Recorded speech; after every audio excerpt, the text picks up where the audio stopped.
Live from New Delhi, you're watching DD India Live, India's voice to the world. I'm Amritpal Singh. Coming up in the next 30 minutes, Prime Minister Narendra Modi to visit Malaysia over the weekend at the invitation of Prime Minister Anwar Ibrahim.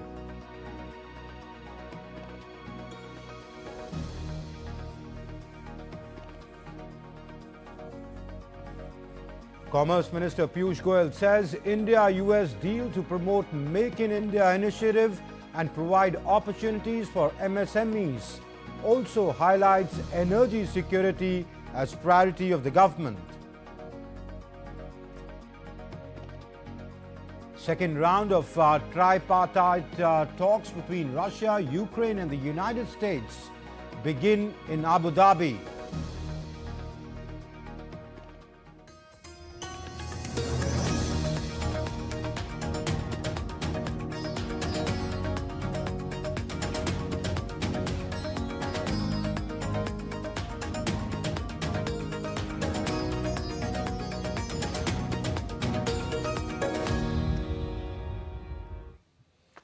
External Affairs Minister Dr. S. Jaishankar met with the U.S. Secretary of State Marco Rubio and U.S. Treasury Secretary Scott Bessent in Washington, D.C. post the India-U.S. deal. Dr. Jaishankar is in the United States to attend the critical minerals ministerial meet being convened by U.S. Secretary of State Marco Rubio. Ahead of the meeting, the minister had a discussion with Rubio. Jaishankar said that he had wide-ranging conversations with that covered bilateral cooperation agenda, regional and global issues. The External Affairs Minister also met the U.S. Treasury Secretary Scott Bessent. Taking to social media, Dr. Jaishankar said he had a useful discussion with Bessent on advancement of India-US economic partnership and strategic cooperation. And Commerce Minister Piyush Goyal, while making a statement in the upper house of Parliament or Rajya Sabha on the India-US tariff reduction announcement, assured the Parliament that the country's primary concerns, particularly in the agricultural sector, have been fully addressed in the deal. कृषि क्षेत्र में भारत की प्रमुख संवेदनशीलता को पूर्णतः ध्यान रखा गया है। साथ ही यह साझेदारी लघु एवं मध्यम उद्यमों MSMEs, उद्यमियों, कुशल श्रमिकों और उद्योग के लिए नए अवसर खोलेगी। Earlier in the Lok Sabha, Piyush Goyal said that India and the US are highly complementary economies. The minister also assured that the centre will diversify energy resources and also safeguard the energy for the public. मैं स्पष्ट करना चाहता हूं, जैसा कि सरकार ने कई बार सार्वजनिक रूप से कहा है कि 140 करोड़ भारतीयों की ऊर्जा आवश्यकताओं की सुरक्षा सुनिश्चित करना सरकार की सर्वोत्तम प्राथमिकता है। वस्तुनिष्ठ बाजार स्थितियों और बदलते अंतर्राष्ट्रीय परिदृश्यों के अनुरूप ऊर्जा स्रोतों में विविधता लाना हमारी इस कार्यनीति का मूल आधार है। भारत की सभी कार्रवाइयां इसी बात को ध्यान में रखकर की जाती हैं। अतः मैं माननीय सदस्यों से इन मुद्दों को समुचित दृष्टिकोण से देखने का आग्रह करता हूं। Prime Minister Modi will pay an official visit to Malaysia from the 7th and the 8th of February. That's Saturday and Sunday this weekend. Prime Minister's Malaysia visit is taking place at the invitation of the Malaysian Prime Minister Anwar Ibrahim. This would be the third visit of the Prime Minister to Malaysia. During the visit, the Prime Minister will hold bilateral discussions with Prime Minister Anwar Ibrahim. Prime Minister will interact with members of the Indian community as well as industry and business representatives. The 10th India-Malaysia CEO Forum is also scheduled to be coinciding with the visit of the Prime Minister. India and Malaysia share long-standing bonds of friendship based on historical and civilizational and cultural connections. The relationship is further strengthened by the presence of a 2.9 million strong Indian diaspora in Malaysia, which is the third largest Indian diaspora in the world. India-Malaysia relationship is multifaceted and it's growing. The forthcoming visit of the Prime Minister serves as an opportunity for both leaders to review the entire gamut of bilateral cooperation. President's rule has been revoked in the state of Manipur, paving the way for the formation of the government. The move comes hours ahead of the new government taking shape in the northeastern state, with leader of NDA legislature party Yumnum Khemchand Singh to become the new chief minister. Manipur has been under president's rule since February 13th last year. And Y. Khemchand Singh has finally been chosen by the BJP as the legislative party's leader in Manipur.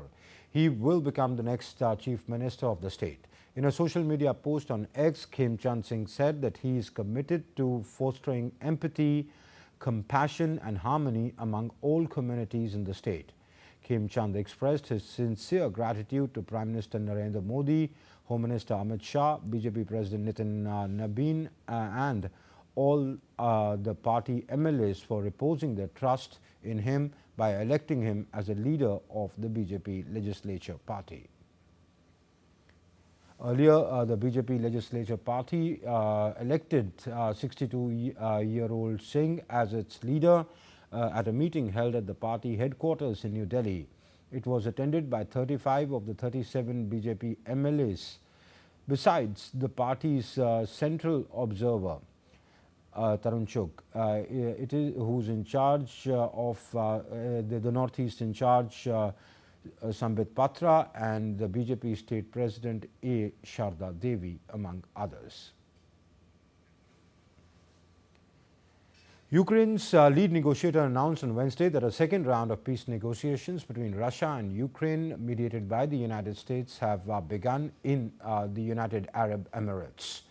Rustam Umarov posted on X, another round of negotiations has begun in Abu Dhabi. The head of the Ukrainian delegation wrote on social media, adding that Kyiv's team was seeking to achieve a just and lasting peace. Umarov said that the teams would also meet in separate groups to discuss specific negotiation tracks and would then follow up with a joint meeting to synchronize positions. The two sides' trilateral meetings come after President Zelensky said that Russia attacked its energy infrastructure last week with a record number of ballistic missiles. Meanwhile, the Kremlin spokesman Dmitry Peskov has said that it will continue with its special military operations against Ukraine until Kyiv agrees to Moscow's terms for a settlement. Russian President Vladimir Putin praised Moscow's growing economic, political and security partnership with Beijing on Wednesday. Putin described the ties with President Xi Jinping of China as stabilizing factor and amid global turbulence, underscoring the strategic importance of Russia-China cooperation in shaping international balance and strengthening resilience against mounting geopolitical challenges. And the United States is still planning talks with Iranian officials this week. This was told by the White House after a U.S. warplane was shot down and an Iranian drone that approached the American aircraft carrier in the Arabian Sea. The U.S. military said that earlier an F-35C stealth fighter jet shot down the Iranian drone that aggressively drew near to the USS Abraham Lincoln aircraft carrier on Tuesday. Meanwhile, Trump administration has accepted Iran's demands of holding talks this week of Turkey on in Oman instead of Turkey on Friday. As per reports, the scope of discussion would be narrowed by the two-way negotiations on the nuclear issues only, adding new complications to an already delicate diplomatic effort. Iran's move to change the venue and agenda for the talks scheduled for Friday in Istanbul came amid heightening tensions as the US builds up forces in West Asia.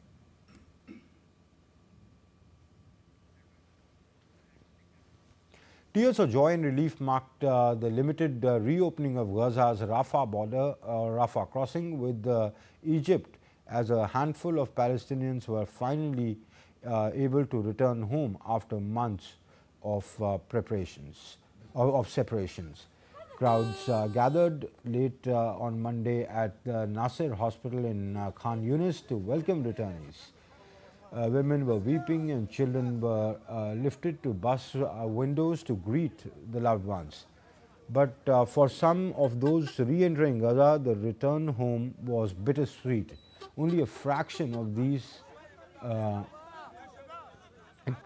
those expected were allowed through. Egyptian officials had anticipated about 200 crossings, but just 24 people passed in both directions. Gaza's Interior Ministry said that 12 Palestinians returned while eight departed. On the Egyptian side, 12 people, including 5 children, were admitted in the hospital. Ali Shah, the head of Gaza Technocratic Committee, called the reopening a window of hope for a territory devastated by two years of war. Yet humanitarian needs remain dire. Al-Shifa Hospital's director reported 20,000 patients urgently requiring treatment, including 4,500 children. While Rafah's reopening offers a lifeline for the sick and injured, Israel's Kogat has not indicated any plans to allow a surge of aid into Gaza, leaving uncertainty over whether this fragile opening will expand.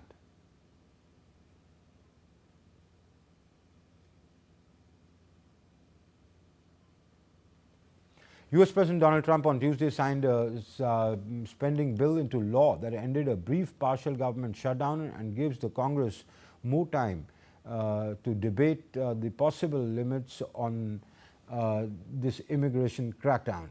The television restores funding for defense, healthcare, labor, education, housing, and other temporary and other agencies temporarily extend funding for the Department of Homeland Security until February the 13th, after DHS funding lapsed because the lawmakers hadn't acted in time. Trump reached the deal last week with Senator Democrats who are pressing for restrictions on the immigration enforcement following killing of 2 US citizens by the federal agents in Minneapolis.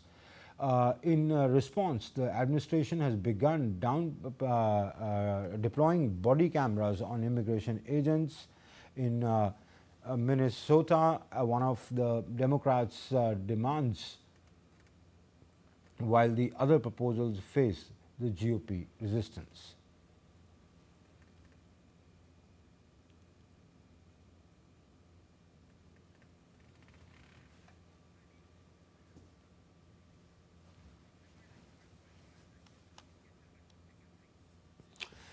As across Europe, momentum is growing to restrict children's access to social media, with several governments now actively debating for moving towards bans for under 16s.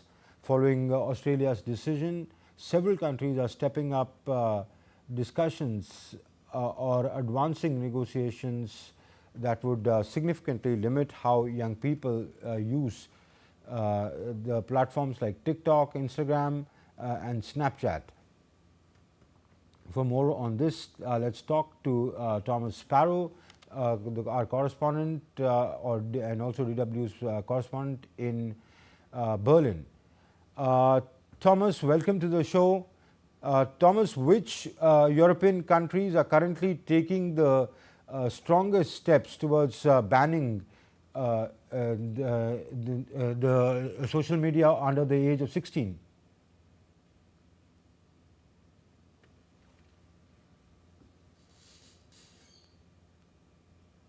Spain and Greece are among the latest European countries to propose bans for under 16 social media use. In fact, the head of the Spanish government, Pedro Sánchez, the Spanish Prime Minister, stressed that it was time to regain control of the digital space, saying also that it was a digital Wild West.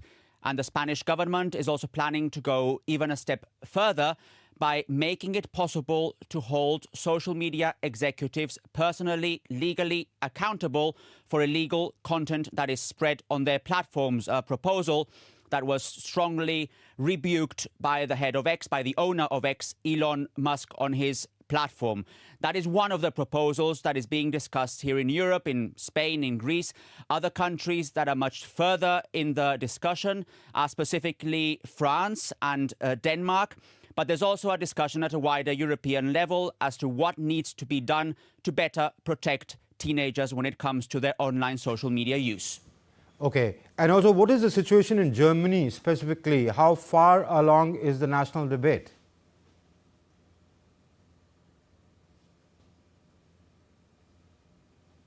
The discussion here in Germany is not as advanced as in Spain or even in France or Denmark.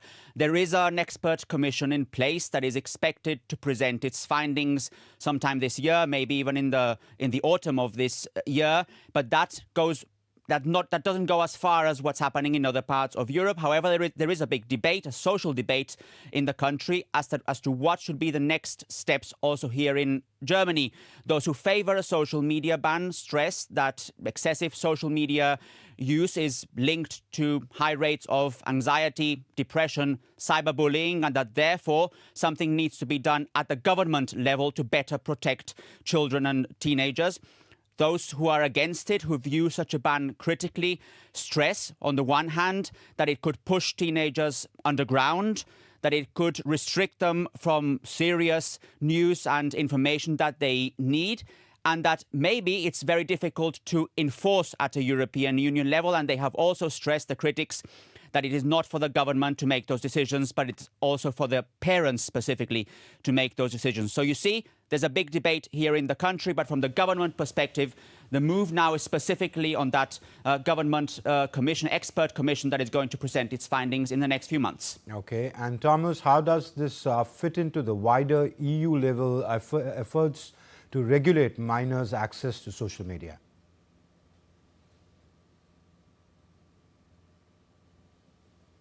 That is actually a very important question, because any decision at the national level taken by Germany or by Spain or by Portugal or by France or by Denmark needs to fit with the wider European Union structures, and specifically with the so-called Digital Services Act, or DSA. That's the law at the European Union level that, among other things, protects minors when it comes to their online social media use. There are several parts of that DSA that are specifically designed to protect children online.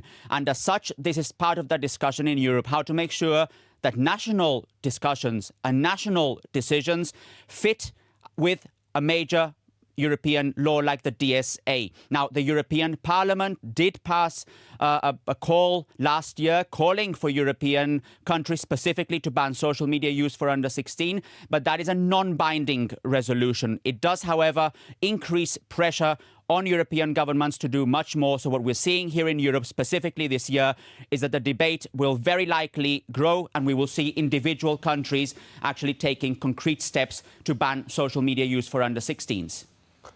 Thomas Sparrow, thank you very much for joining us from Berlin. And moving on, at least 35 people were killed in Nigeria's Kwara state when gunmen attacked a village on Tuesday. The assailants invaded Woro village in the Kayama area around 6 p.m., setting shops ablaze. Nigerian police confirmed the attack but did not give official casualty figures.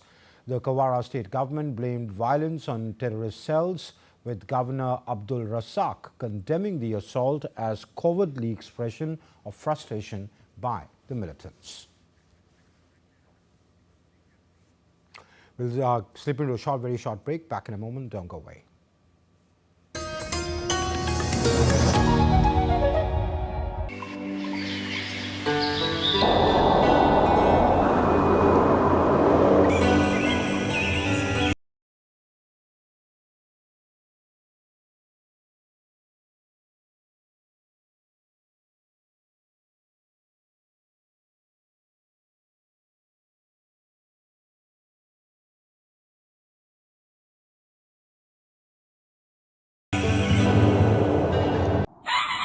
स्वागत आहे to magnetic Maharashtra.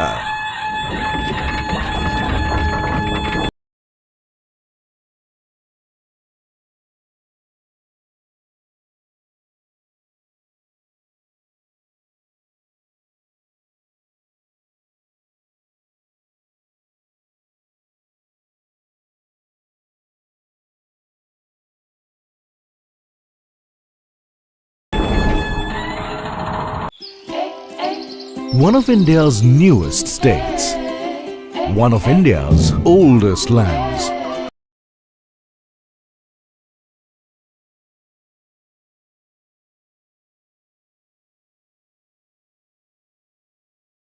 Jharkhand is a hidden Welcome to Jharkhand.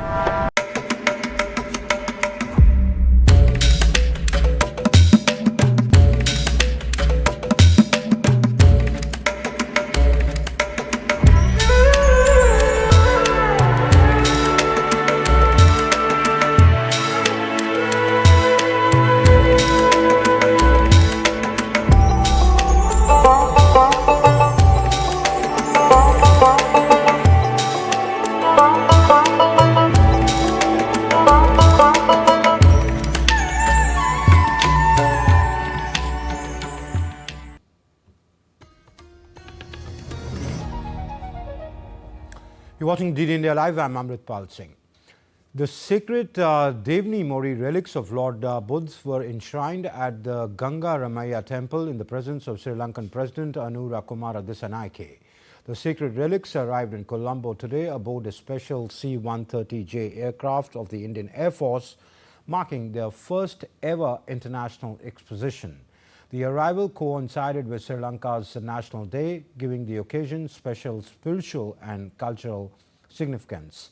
The exposition was announced by Prime Minister Modi during his visit to Sri Lanka in April 2025 as part of India's commitment to share its Buddhist heritage with the world and reaffirm its role as a responsible custodian of global Buddhist heritage.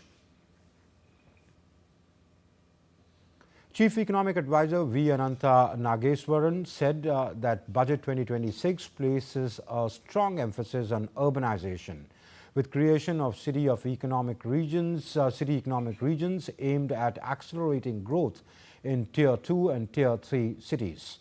Speaking at the PhD Chamber of Commerce and Industry post-budget analysis, Nageswaran also underlined the need to strengthen in-house manufacturing to support a stronger currency.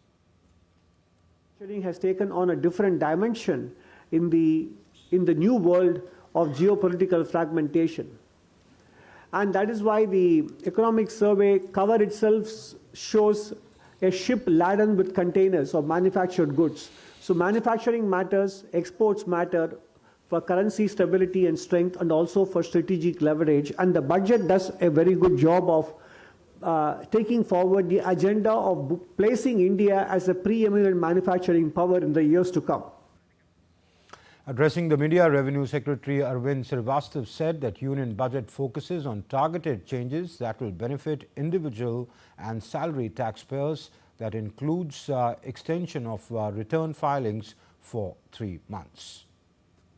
Now, revising the return is not just an exercise of numbers. It is also, you will appreciate practically, reducing the risk of your returns getting entangled in the subsequent processes. The more accurate it is, the more consistent it is, the better it is for you probably not to be engaged with the department. So this extension of 3 months is actually giving you the power to control how it will go forward from there. U.S. Federal Reserve Governor Stephen Mnuchin has stepped down from his role as economic advisor to the Trump administration. The White House confirmed this on Tuesday. Mnuchin's resignation fulfills a pledge he made to the Senate to leave the administration if he continued serving at the central bank. President Donald Trump had tapped Mnuchin to complete the unfinished term of Adriana Kugler, a Biden appointee who resigned last year. While serving on the Fed board, Mnuchin also held that the chairmanship of the White House Council of Economic Advisors, though he took an unpaid leave of absence, citing the short-term nature of his Fed appointment.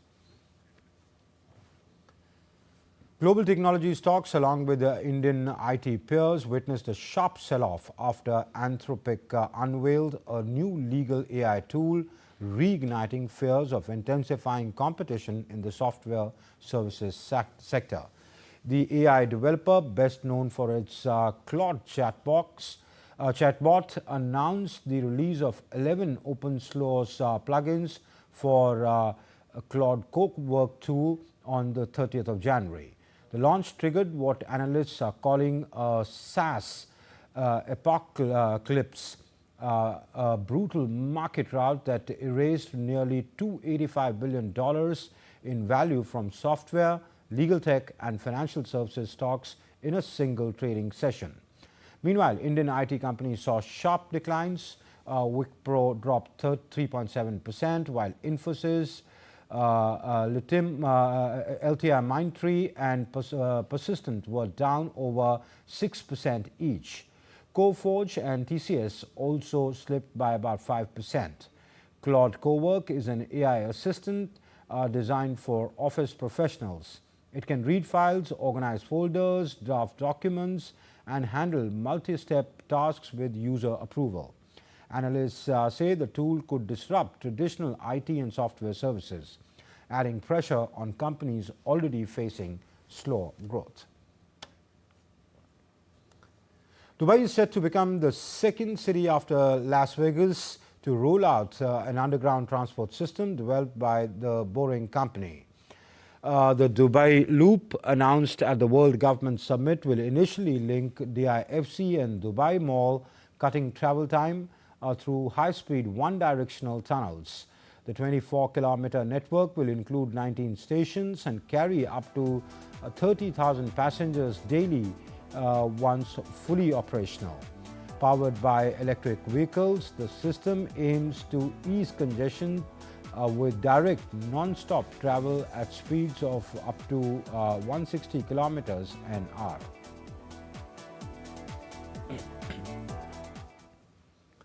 Afghanistan have set a formidable target of 311 runs for India in the ICC Under-19 World Cup 2026 semi-final in Harare. Afghanistan dominated the first innings with mature batting. Centuries from Azharullah Niazi and Faisal Shenazada propelled them to 310 for 4 in 50 overs. For India, only Dipesh Devendran and Kanishk Chauhan shined with the ball, taking 2 wickets each. Informed batters Aaron George and Vaibhav Suryavanshi have opened the innings for India. The winner of today's clash will face England in the final match on Friday. India's Aisha Singh won the 10-meter air pistol gold medal at the ongoing Asian Championship for rifle and pistol events at the Dr. Karni Singh shooting range in New Delhi. There was a 4.4 point gap between Aisha, who scored 239.8, and the second placed Yan Cheng of the Chinese Taipei. The other Indians in the fray, Suruchi Singh, Manu Bhakar finished 4th and 7th respectively. In the men's section, Samrat Rana finished with a score of 220.3 to clinch the bronze medal. And that's it in this edition of DD India Live, but do let us know your thoughts on the news of the day. For those on the go, you can get all the latest news and updates from India and across the world on DD India's mobile app. The app is available both on Android and iOS platforms. Scan the QR codes you see on your screen to download now. We'll be back with more news as it breaks here on DD India. I'm Amritpal Singh from my entire team here in Delhi. Thank you for watching DD India Live.